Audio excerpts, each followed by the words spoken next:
Hi students, I am Klamdir sir. Welcome to live class. My dear students, today we are going to teach you English poetry for class 10. The name of chapter The Psalm of Life. जी मेरे प्यारे student, जैसे कि आप देख रहे हैं यहाँ पे जो चैप्टर सेकेंड है आज मैं पढ़ाने जा रहा हूँ द साल्म ऑफ लाइफ। जी the psalm of life it is compose by H.W. लंगफेलो।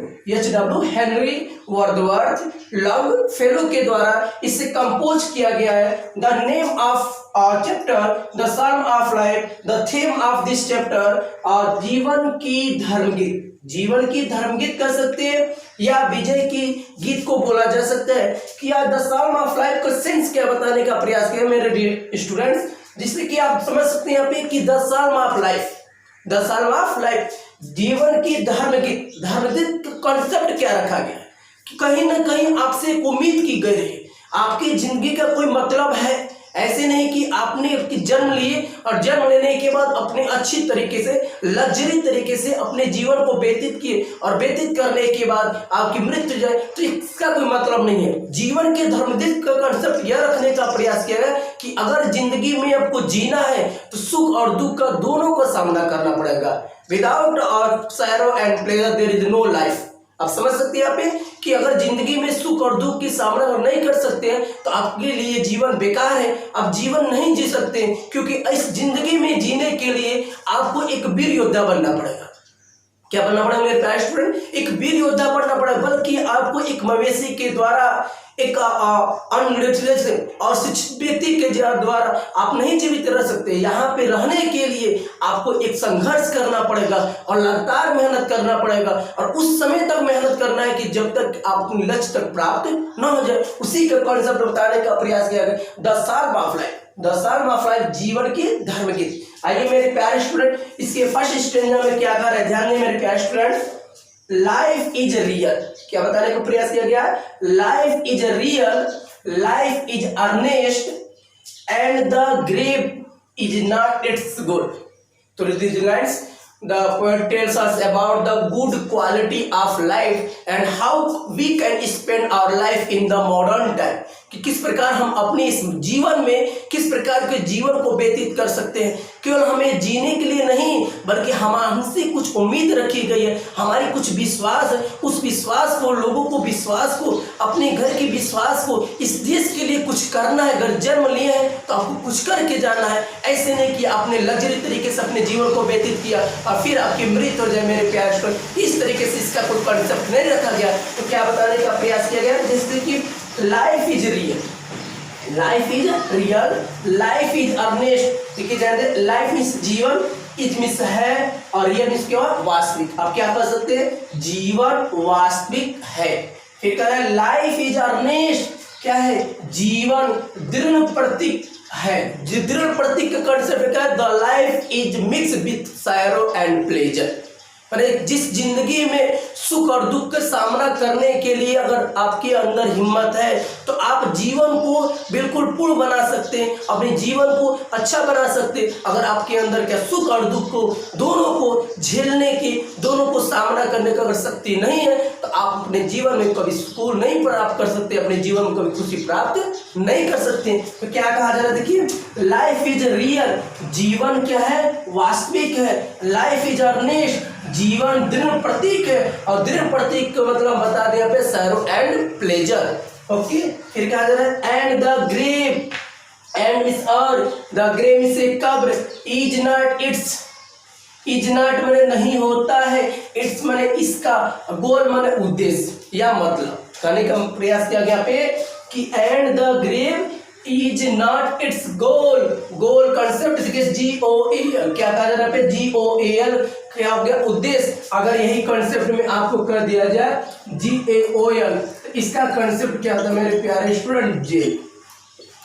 ये क्या होता है? जेल। लेकिन जहां भी आप ओ आ जाने की वजह से यह हमारा क्या होता है? उद्देश्य होता है, जिसको हम एक टारगेट या एम्बिशन बोला जा सकता है। तो क्या कहा जा रहा है? देखिए कि and the grave is not its goal, और इसका मतलब कह रहे हैं पे कि, और ध्यान दे कि और इसका मतलब, ध्यान दे क्या करें कि और क्या करें? इसका मतलब या इसका उद्देश्य क्या होता है? कब्र नहीं होता है। आपने क्या समझा? करें कि and the grave is not its goal क्या होता है, और इसका मतलब क्या होता है, कब्र नहीं होता है। किस क्या हो गया, जीवन वास्तविक है और जीवन दृढ़ प्रतीक है, और इसका उद्देश्य क्या होता है, कब्र नहीं होता है।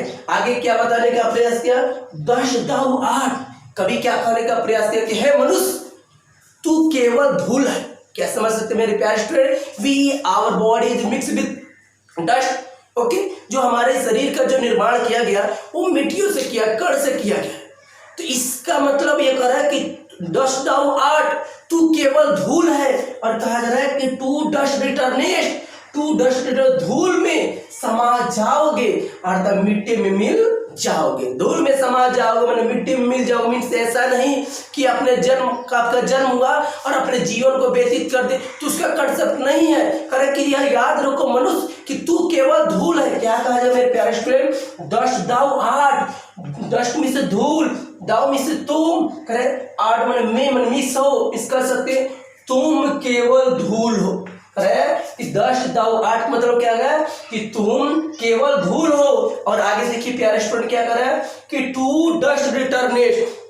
अब टू डस्ट रिटर्नेट का कॉन्सेप्ट यह हो गया कि धूल में समा जाओगे अर्थात धूल में ही मिट जाओगे। और आगे कहा जा रहा है कि इज नॉट स्पोकन, इज मन है, नॉट मिस नहीं, स्पोकन में से बोला गया, ऑफ द सोल माने आत्मा को। किसके लिए, आत्मा के लिए नहीं बोला गया। क्यों, soul is the immortal, man is mortal, मनुष्य मरणशील है और आत्मा क्या है, अमरणशील है। आत्मा की कभी मृत्यु नहीं होती है। तो क्या बात बताने का प्रयास गया कि 10 दाऊ 8 टू डस्ट रिटर्नेट, कहा गया कि है मनुष्य तू केवल धूल है और धूल में ही मिट जाएगा।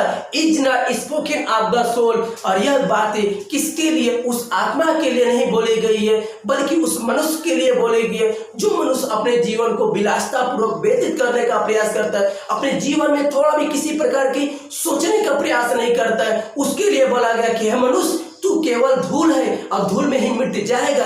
Is not spoken of the soul, और ये सभी बातें उस आत्मा के लिए नहीं बल्कि उस मनुष्य के लिए बोली गई जो जीवन में अपनी बेकार की जिंदगी जीवन को व्यतीत करने का प्रयास करे। तो एक कॉन्सेप्ट में क्या कर सकते मेरे प्यारे students, okay, life is real, life is earnest and the grave its not its goal. कहा गया इन पंक्तियों में कवि कहते हैं, through this line the poet tells us, okay, इन पंक्तियों में कवि कहते हैं कि जीवन वास्तविक है, जीवन दृढ़ प्रतीक है और इसका उद्देश्य कब्र नहीं है। क्या आपने समझा कि इन पंक्तियों में कवि कहते हैं कि जीवन वास्तविक है और जीवन दृढ़ प्रतीक है और इसका उद्देश्य या इसका मतलब कब्र नहीं है। और आगे कहा जाए कि 10 दाऊ 8 टू डस्ट रिटर्नेट, तू केवल धूल है मनुष्य, करे कि तू केवल धूल है और टू डस्ट रिटर्नेट, और धूल में ही समा जाओगे, धूल में मिट जाओगे।